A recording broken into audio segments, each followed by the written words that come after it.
Hello, Professor. My name is David Hernandez. Today I'm going to be doing a commemorative speech based on my father, Humberto Hernandez, the mariachi. And my audience today is going to be my girlfriend, Taylor Thomas. Say hi. Hi. And here we go. I hope you enjoy. A legendary musician by the name of Louis Armstrong once said, "Musicians don't retire. They stop when there's no music left in them." Which speaks volumes about how my father lived his life. Humberto Hernandez is a mariachi. Who lived his life to the fullest in my personal Hall of Fame as a legend.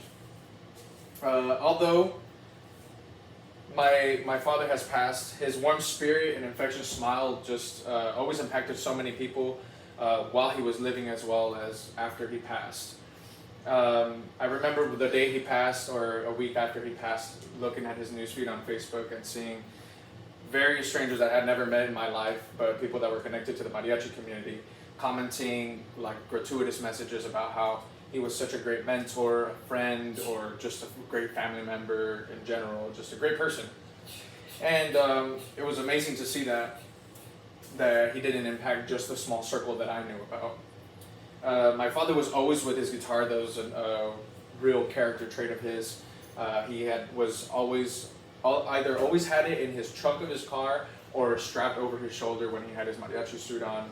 And everybody it just always brought curiosity to people and wanted him to sing and hear him sing or play his guitar, and he just always astounded everyone and changed the mood. He was always a mood changer. Every time he came into like a funeral, for instance, if it was a gloomy like environment and everybody was just sad and crying, the minute he walked into those doors, the environment just changed into a humorous celebration of life. And just everything was just music around him, so everything was just bright and warm and positive every time he was around.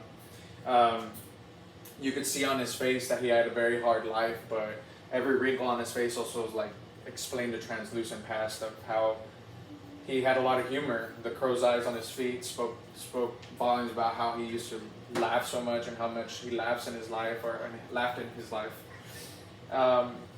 And it was just cemented into his smile and his stare how much joy he had in his life, as well as hardship and pain.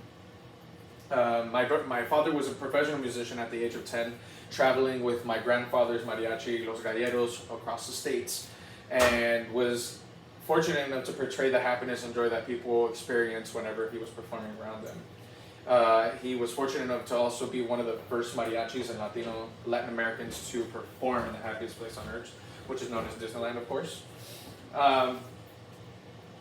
Although he was very busy most of the time with his work, which caused him to work anywhere between the very early morning shift all the way to nighttime and party modes, he would still find a way to mentor and teach kids on the side in music school and teach them the art of not only Hispanic music, but music as a whole, which was pretty awesome because those were some of the people that I got to see years after, commenting on my father's Facebook newsfeed saying, "You taught me, you were my mentor, and now I know how to play guitar like this, blah blah. I do it for a living," and they enjoy it. And, they just have a whole different view of music than any person who has never had that interpretation before. And he always had time for the family, no matter what. On top of all those things that he was juggling, he would always be coming by the house to fill up his water bottle and talk to us to see how we were doing, and what we were doing in school, and to stop giving my mother grief and whatnot. But definitely, we always longed to hear my dad whistle, his whistle coming on the side of the house and coming into the doorway. Christmas was definitely a time that was awesome to have my dad around because we would all be eating and making tamales and all this stuff, doing the normal Christmas stuff. But the minute my dad came in is when the real parties happened.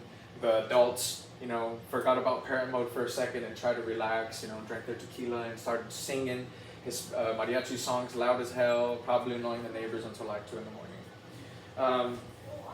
But my dad lived his life to the fullest, no doubt. And although my dad's melodic life has ended now, his life still lives on through his descendants and forever will, which is myself, my brother, and my half-brother, Betito. And thanks to my father, we all have this different interpretation that no regular person would ever have in their life. So I really thank my father for that because I understand it in such a deeper sense that I can use it to help myself through hard times in life. So thanks to my father, I have all that. Thank you.